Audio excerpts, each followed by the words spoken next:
future, talk radio will actually educate, inspire, and make you think. The future is now. Topics and music that affect your life from Universal Broadcasting Network. Tune in at ubnradio.com. We may never know their names, yet Jody McBrayer brings the brightest talent to the forefront. Right here on Backline with Jody McBrayer. Exclusively on UBN Radio TV.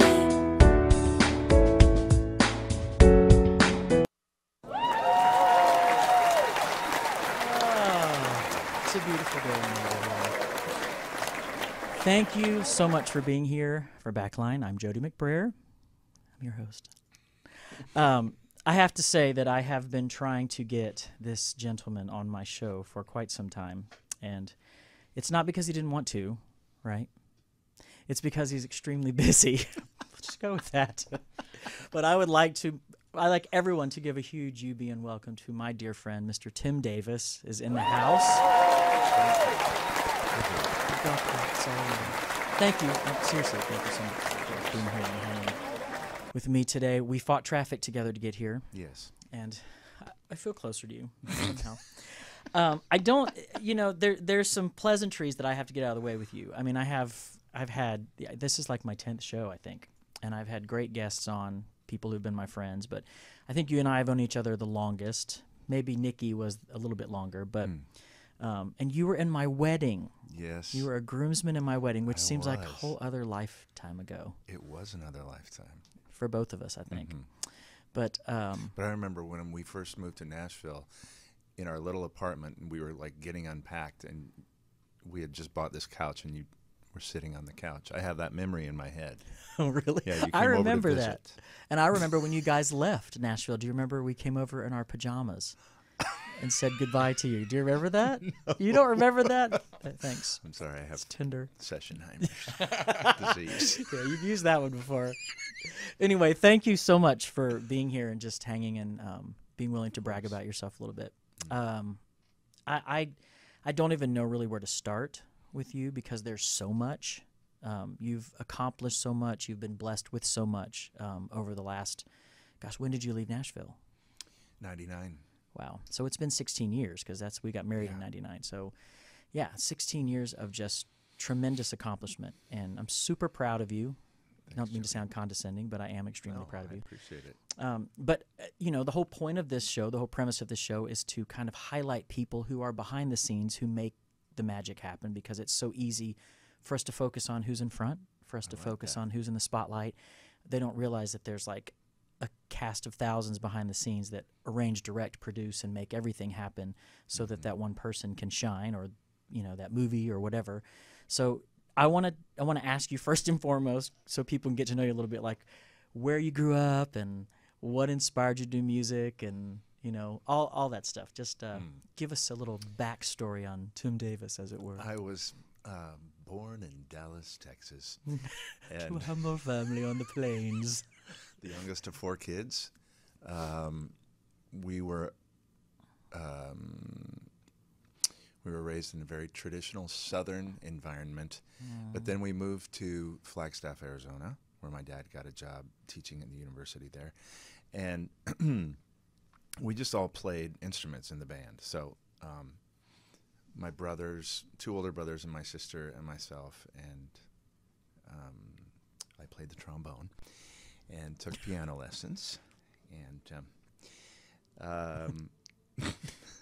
and so then when I was a senior in high school, the choir director, who had been my music teacher in elementary school, hunted me down, and she said, "I want you to sing in my choir." And I said, "I'm not a singer."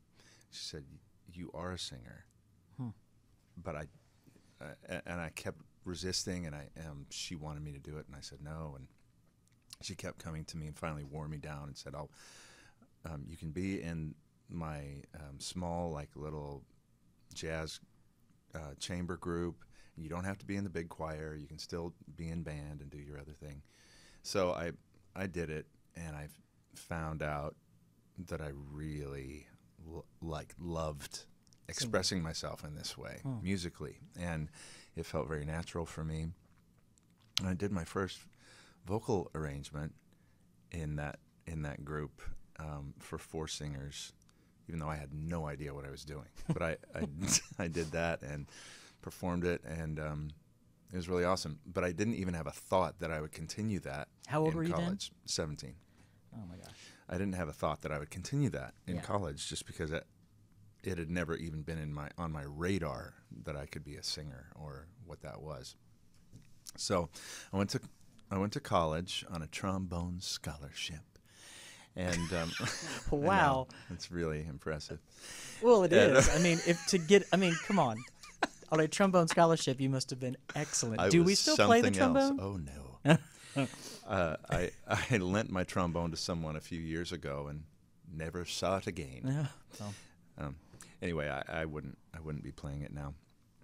But I went to school for a marketing degree, and my sophomore year in college, one of the guys that was in the choral department that I knew from this restaurant that I worked at, he was like, "Hey, you read music, right?" I said, "Yeah." He said, "Could you come to our jazz rehearsal with this group that I'm in and like help us with these parts, because we don't know how to really read this stuff and we're having trouble." And so I went, and I was helping them, and I was showing, like, playing some parts, or I'd sing a little part, and they were like, "Hey, you can really sing. Maybe you should sing with us." So I ended up joining that group, and then the vocal director of the university handed the group off to me, and I took it over for the next, throughout the rest of my college years. so you were singing in it and arranging everything. Yeah. So that explains a lot. Yeah. You got started so early. Yeah.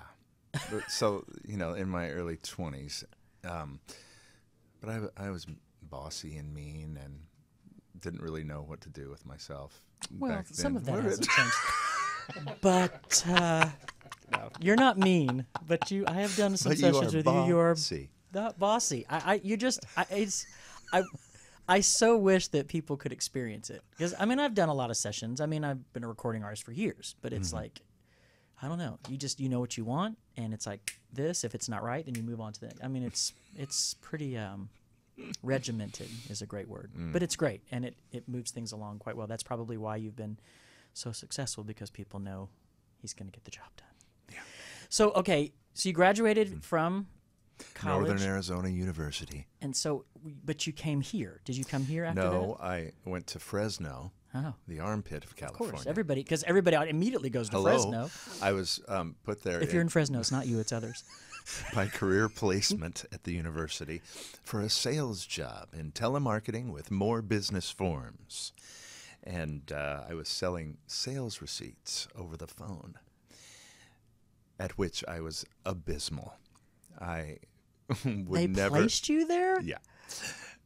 Yeah, so I was on the phone like, Wow. "Hey, do you need some paper?" "No." "Never call here again." "Okay." Click. This was my life. I just wanted to end it. And that was for 2 years, and I was like, I can't deal with this anymore. So I got a call from a friend to go on the road with this gospel group called the Heritage Singers, and that's what I did. Full time for 5 years, $600 a month. A month. A month.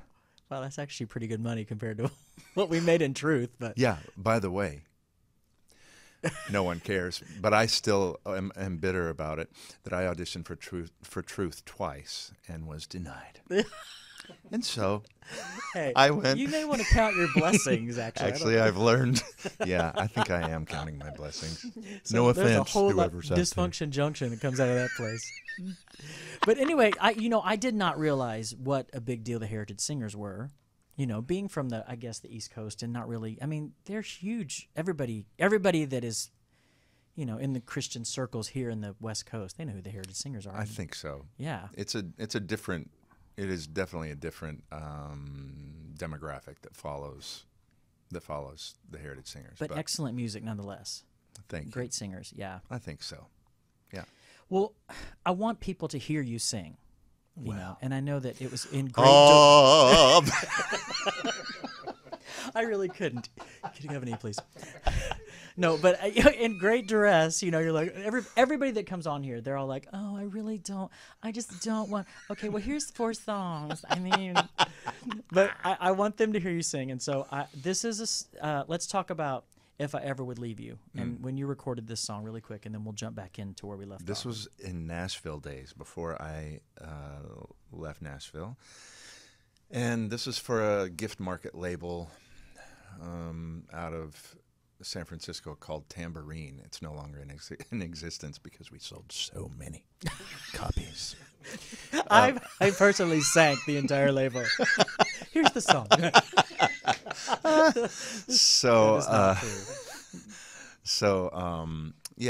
Scott Williamson was the producer on this. Scott. And it was yes.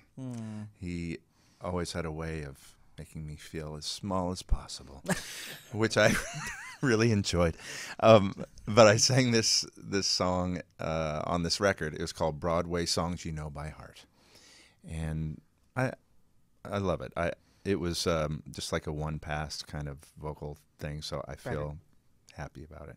I don't have many of those. I'm just teasing. Who does? I don't know. So when you do get them, you're like, okay, well, let's listen to this. This is If I Would Ever Leave You. If ever. If ever I would leave you. And it's from Carousel? Yeah. Ah, see? Look at you.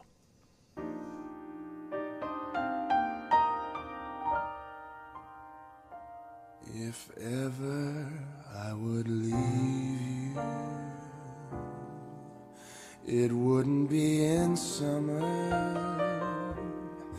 seeing you in summer, I never would go. Your hair streaked with sunlight, your lips red as flame, your face with a luster that puts gold to shame. But if I ever leave you, it couldn't be in autumn. How I'd leave in autumn, I never will know. I've seen how you sparkle when fall nips the air. I know you in autumn, and I must be there.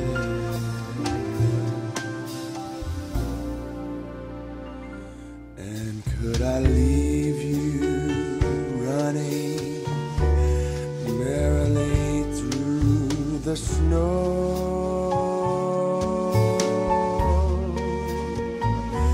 or on a wintry evening when you catch the fire's glow?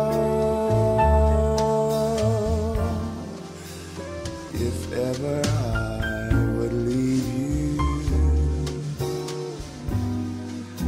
how could it be in springtime, knowing how in spring I'm bewitched by you so? Oh no, not in springtime, summer, winter, or fall. No, never could I leave you at all.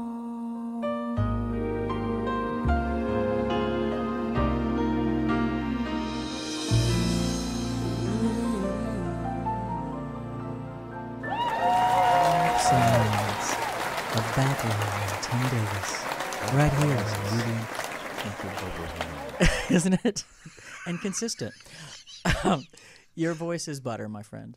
Thank you. It is buddy. butter. And I miss hearing you sing. Thank you. You don't do a lot of that anymore. You aren't in front of the mic as often. Not as often. I think I did not want to be like so many people that I ran into who only identified themselves as a singer. Like, you.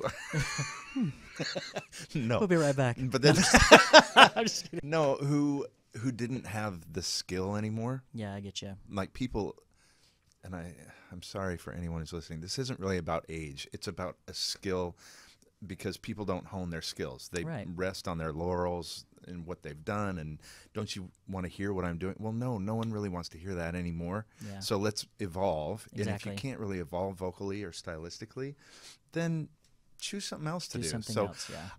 I thought many times, people aren't going to want to hear that voice forever. So what am I going to do? How can I diversify? And one huge thing that I love to do is mentor younger singers and provide a place for them to come into the industry and train them and mentor them. So I think it's really needed, especially where we live now. But that's not what we're talking about right now. Los It Angeles. is. I mean, we'll transition into that. I mean, so, you moved from here to Nashville. You met your wife, got married, moved to Nashville. Yeah. And started doing session work and studio work in Nashville, correct? Yeah. Mm-hmm. How long did you actually stay in Nashville? 3.5 years. Okay. And then you guys up and left and moved back here. Yeah, we moved to Orange County. And did anything bring you back specifically, or did you just feel like that there would be more opportunities for you here? We came out here to support a pastor and his wife in a church plant. That's why we came out here. Gotcha. But, okay. Yeah. Obviously, if you want to look back at Providence, I mean... Yeah, I mean, it was a catalyst to do something that we would never have done, but we felt like we knew that God was telling us to get out of Nashville. Yeah. That was the bottom line. I had no job, no place to live, nothing.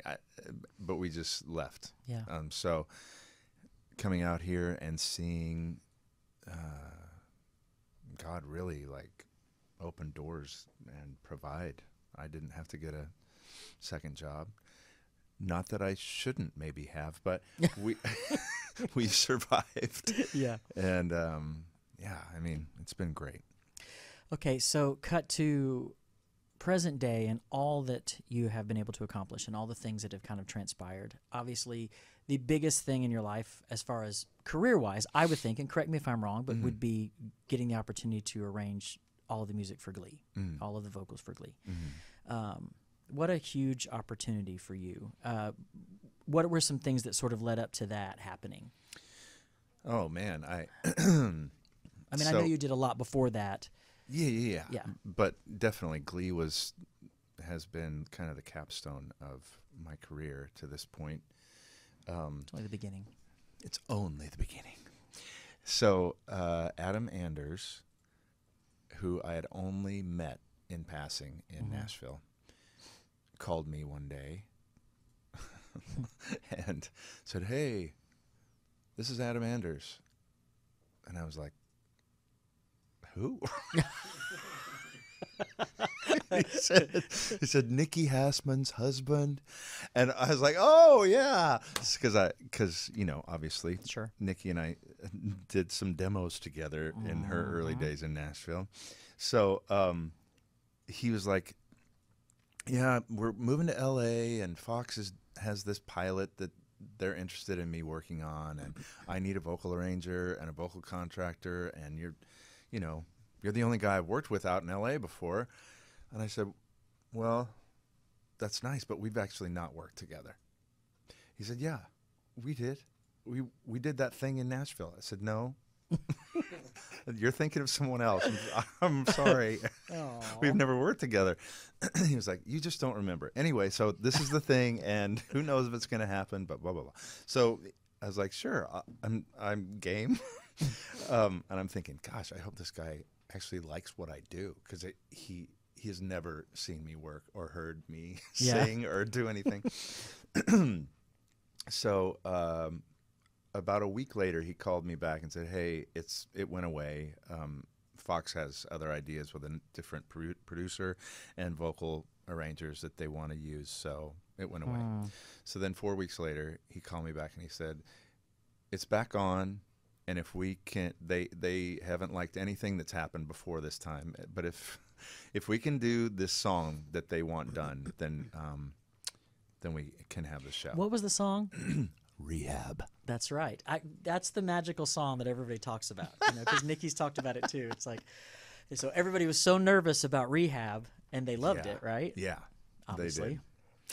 They did. So then it was just like one step in front of the other. Like, we didn't know how to do it or how it was going to happen, because we were literally recording almost a whole record every 2 weeks, like 10 songs. Yeah. That would be sold on iTunes. So it was a frenetic schedule and turnaround time. It was quite a machine that we became a part of. So and it gave you the opportunity to do what you said earlier you love to do. You love to be able to nurture new singers and and it was an opportunity to bring in some new talent. Obviously the voices that you needed had to be younger voices, because they were voicing teenagers, and right. And so what a tremendous opportunity, not just for you, but for them, a lot of them who I've had the chance to interview as well. Amazing. I'm jealous so great. In so many ways that I didn't get the chance to be a part of that at all, I mean, I got to know great people because of mutual friendships, but, just to be able to say, gosh, I sang on 5 or 6 of those songs. What an amazing experience that must have been. Yeah, it was really something. So, yeah, I became very tired, and... but yeah, it was an amazing ride. So what are some of the offshoots of some things that have launched out of the Glee experience? Because I know that Glee sort of put you in the forefront. People started to recognize what you did. And so there were other opportunities that have opened up. What are some things that you've had the pleasure of doing out of that? Well, one of my favorite things that I did was the Soundsational Parade at Disneyland, which...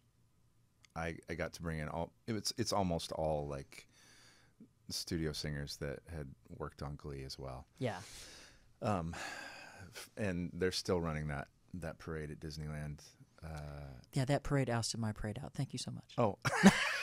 I was on the Parade of Dreams. Remember the Parade of Dreams before it? Yes, of course. Yes. I do remember hearing you on that. It's so funny. I know. But so yeah, that was one thing. And then since the show's been done, actually it was last October, Jane Lynch approached me about music, like being her music director for her show, her cabaret that she's doing. And basically she wanted me to help with some arranging on the songs and put the band together for the road. And so we were doing that, and she said, I really want you to sing. I want you to sing with me. So I am not really musical director anymore. I'm a co-performer. Oh, really? And so I sing with Jane and Kate Flannery from The Office. Yep. Meredith the Drunk. And they're super funny, and it's really fun. And I'm kind of like, if you picture Dean Martin and Sinatra and Judy Garland doing a show in the early 60s, that's kind of what it is. Yeah. It's like comedy and music. Which you probably just love. Oh, my gosh. Yeah. I love it. Now, how many shows have you guys done? Because I've seen pictures and things of it. I think we've done about 12. Okay. And we have bookings right now through next February, so we're still... So going. What is it called? What's the show called? See Jane Sing. See Jane Sing. Okay. And how can they find out about where to get tickets for that? You can go to Ticketmaster.com or... people don't know who Jane Lynch is. I mean, she played Sue Sylvester on Glee. Amazing character. Yeah. She does the Hollywood Game Night on television too, which is very a popular hoot. show. Yes, I love it. We watch it.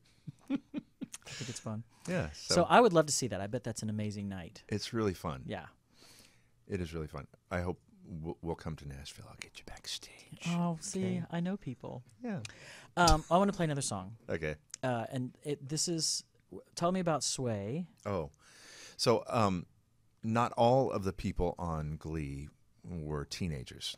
Right. You know, like Mr. Schuster was a teacher, and he wasn't my age, but I got to be his. I got to sing his guide vocals. Right. So he would learn his songs listening to my voice, and then go in and record it. So this is a song that I got to do on the show, called "Sway" for Matthew Morrison. Yes, I love this. Yeah. Let's listen to that. Alrighty.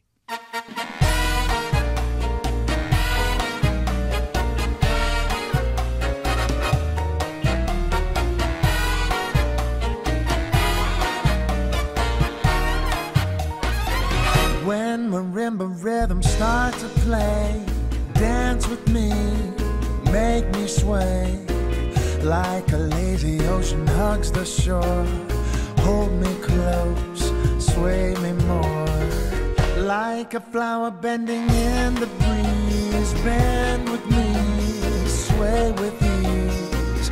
And when we dance you have a way with me, stay with me, sway with me. Other dancers may be on the floor, dear, but my eyes will see only you. Only you have that magic technique. When we sway, I go weak. I can hear the sound of violins long before it begins.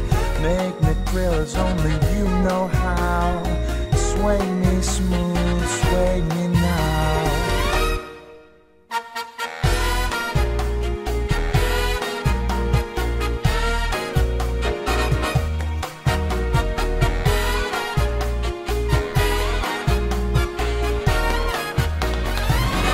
Other dancers may be on the floor, dear, but my eyes will see only you. Only you have that magic technique. When we sway, I go weak.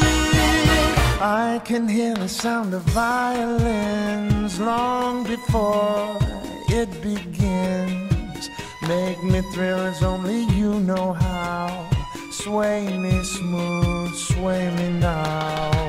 When marimba rhythms start to play, dance with me, make me sway.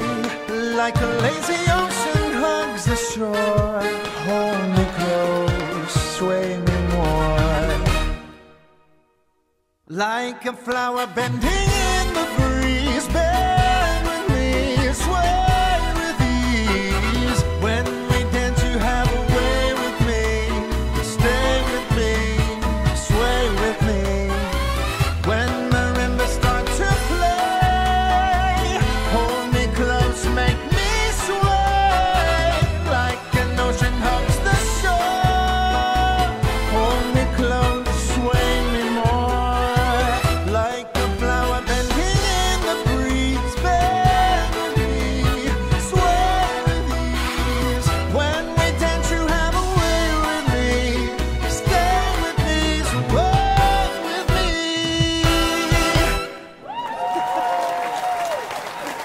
Oh, man. Shoot. Oh, if only the world could hear that.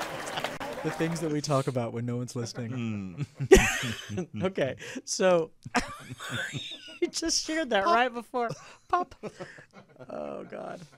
And you should think you could love someone more. Yes, And you go and read well. something like that.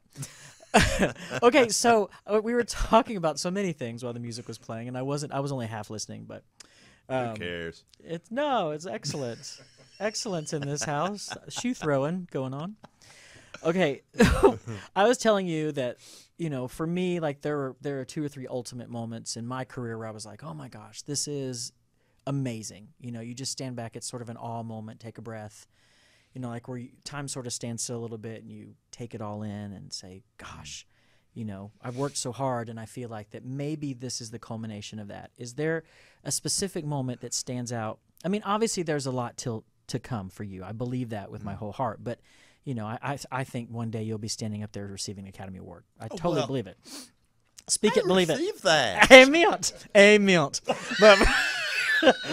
But let's just say for a second, you know, what moment stands out in your mind as maybe, gosh, this is amazing. Well, I think it's kind of interesting how it all works out. Like, you're in this.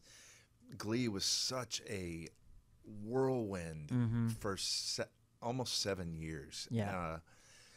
And the amount of music that we were doing and blah blah blah, like it was just overwhelming. And on this side of it, now that we're done, like, time has stopped. Like, everything just kind of like Put on the the brakes. train hits a wall, and you're like, yeah.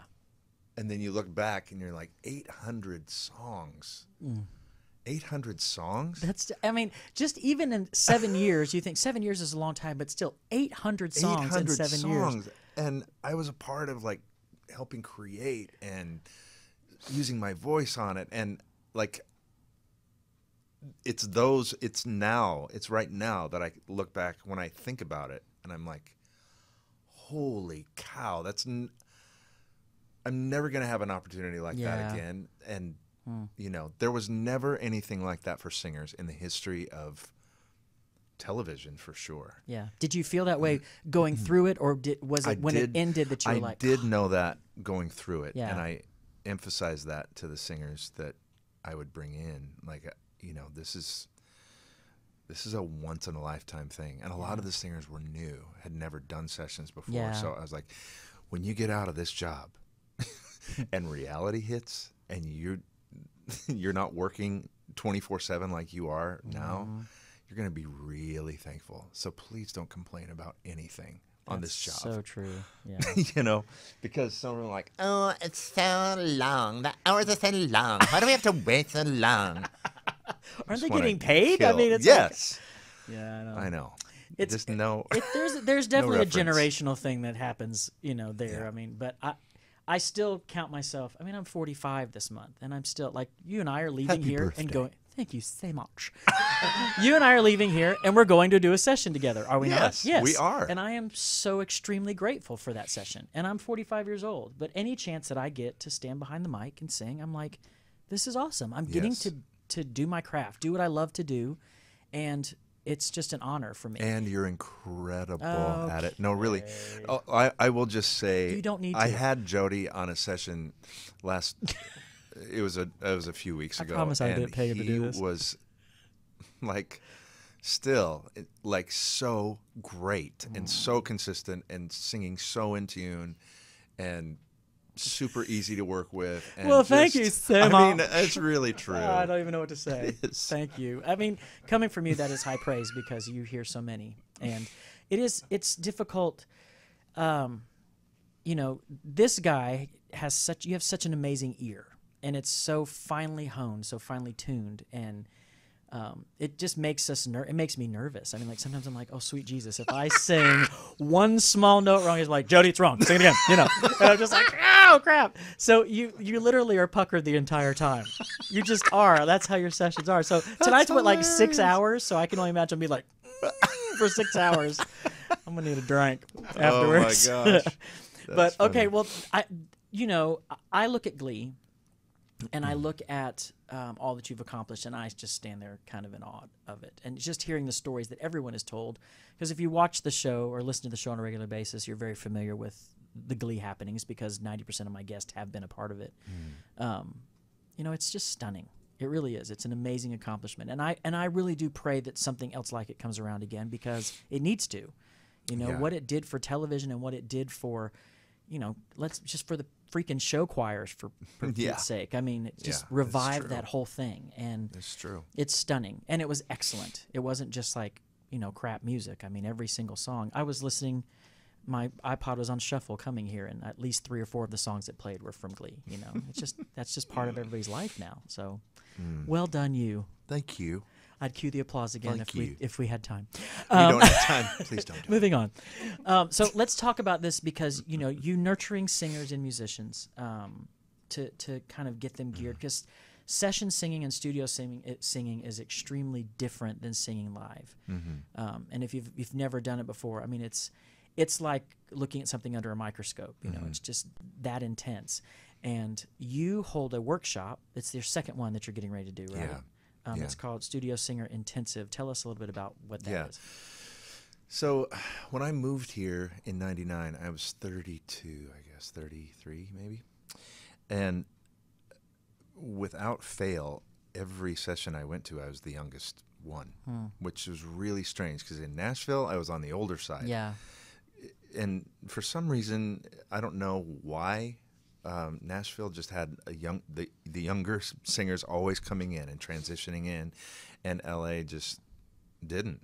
And that was really strange to me, and also presented a problem in my mind, because the older a singer gets, as we mentioned before, the less honed they can be, especially in these big choirs. Like you're singing in a film score choir of 40 people, you can hide. If you're not totally on your game, or your voice is a little ragged out, or you don't have the best pitch, or your vibrato's a little, you can hide. Yeah. And there's a lot of hiding that's been going on. And so I just felt like, where are the younger singers? Yeah. Because there's so many great skilled singers who need to be on these sessions, and how do we get them in? Right. And so I just had this inspiration last year to do this thing called Studio Singer Intensive. And it's a 2-day event where singers come. And last year I had singers from all over the country come to a recording studio here next door, actually, at East West. And we utilized the 5 studios there. In the big room, I had the big group. There were like 40 singers. And I would work them in large sections together, and then they'd go out one by one into the solo room and be worked with one of the studio professionals, and then they'd go into a vocal coaching room. So they would everyone would rotate and get a turn. And then that was primarily for like pop music or stuff that we do on Glee. Right. Not choral music, not anything charted necessarily. Yeah. So this year is focused more on the singer who has a skill of reading, even if it's a nominal skill of reading. I want them to be able to read a little bit, to test where they are, and to see what is required for a studio singer.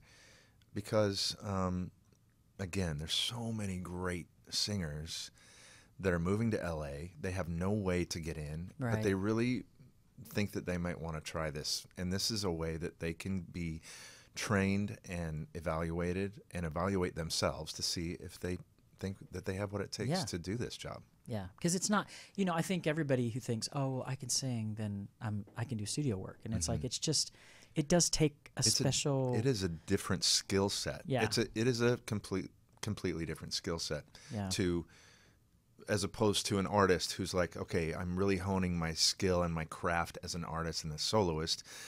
There are elements of that in session work, but it's so much about deferring to the people around you and listening and, Yeah. I mean, I will honestly say that I don't think that I ever considered myself to be a studio singer, but because I've had so much studio experience, you sort of default to that. And you also sang in a vocal group, which was tremendously helpful to you. Yeah, if you had so. only been a soloist, I wouldn't be talking to you right now, Jody, let's be honest. And we're going to go. Thank you so Well, okay, so how can said singers get hooked up with this Studio Singer Intensive? StudioSingerIntensive.com is where we can go. And we can put that up there, right, for them? There's applications. You apply with a video. It's just like on your iPhone. You can, or whatever kind of video you want to send in. And when are the dates? June 13 and 14. Oh, so it's coming up. Yeah. So if you're going to do it quick. Yeah, do it quick. Because there are still spots available. Okay. and I it's wish I a was gonna be great here. it's I'd a great love opportunity. to do that. Man, That'd be fantastic. just come back, Jody. Okay.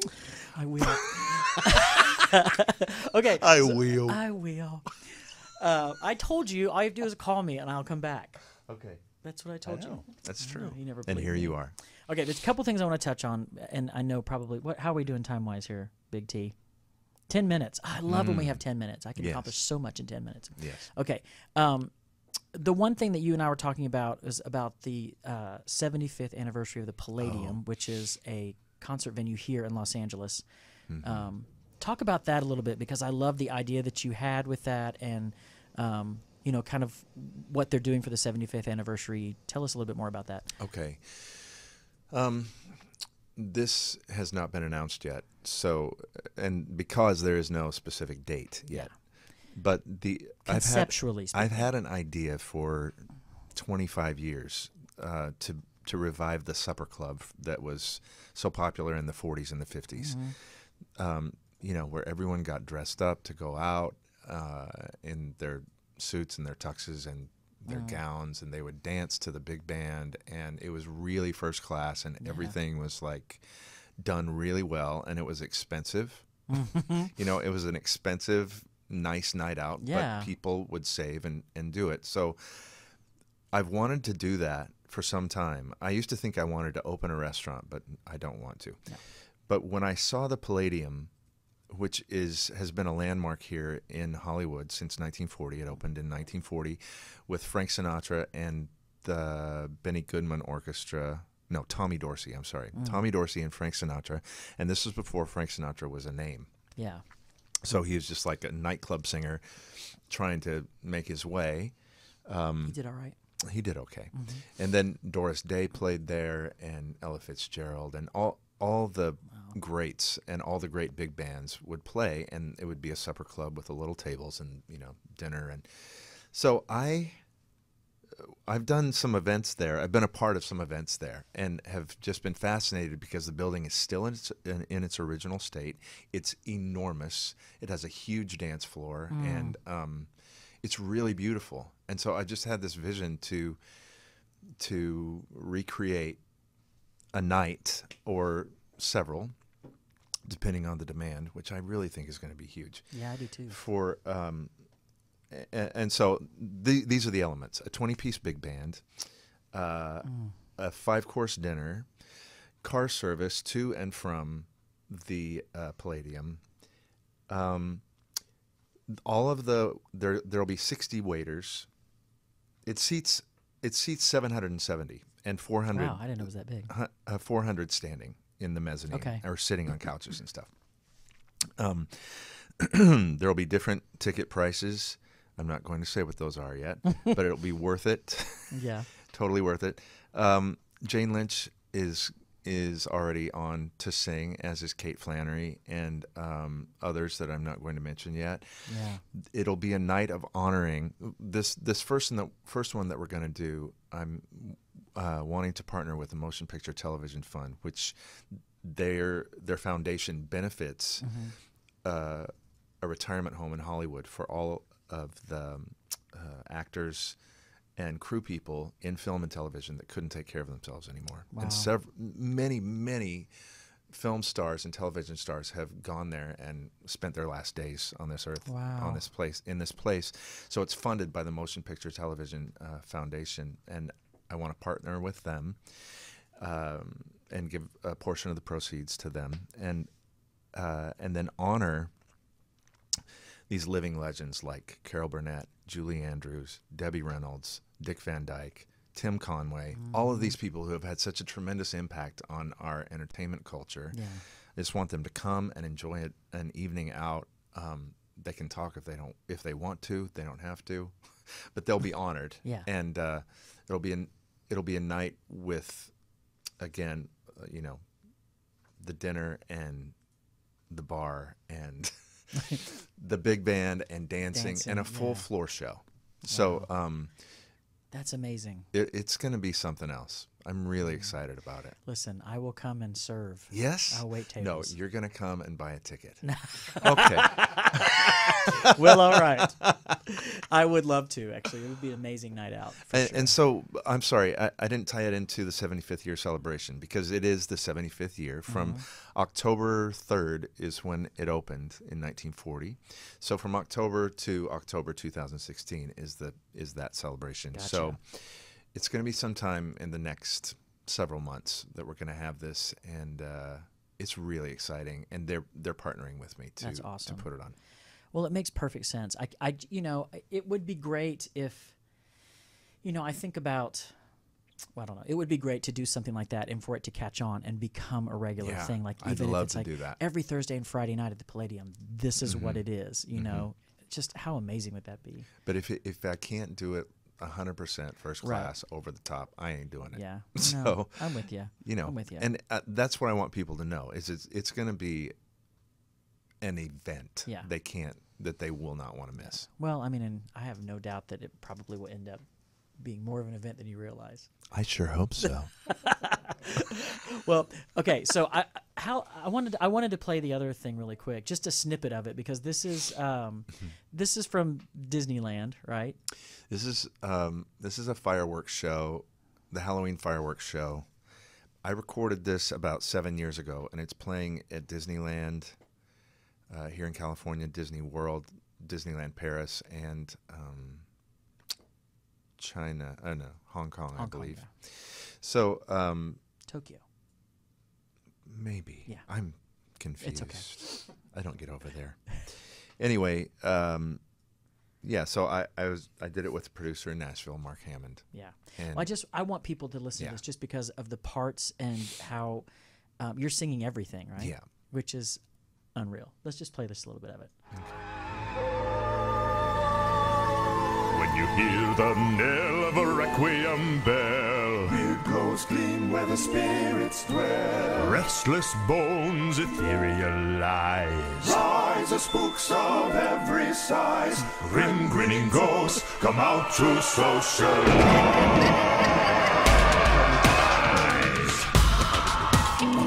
When the crypt doors creak and the tombstones quake, spooks come out for a swing and wake.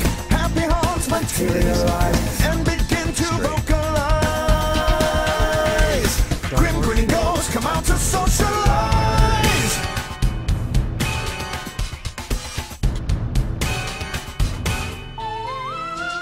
As the moon climbs high on the dead oak tree, spooks arrive from the midnight spree. Creepy creeps with eerie eyes start to shriek and harmonize. Grim grinning ghosts come out and socialize. I love stuff like that, though. I do. I love stuff like that. And, well, you did arrangement. You did vocal arranging for Winter Wonderland on our Christmas record. Yes, I did. You came in and did that. And I remember staring at that sheet music thinking, sweet Lord in heaven, we have to sing this. But, it turned out great. And, you're extremely gifted. I don't even know how to even put it into words exactly. The gifts that you have to hear notes and to hear, I don't know.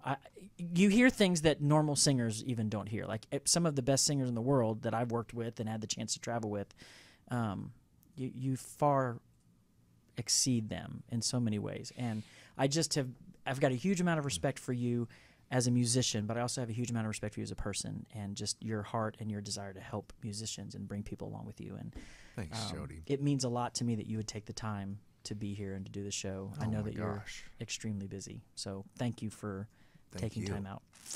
Anything else you want to say?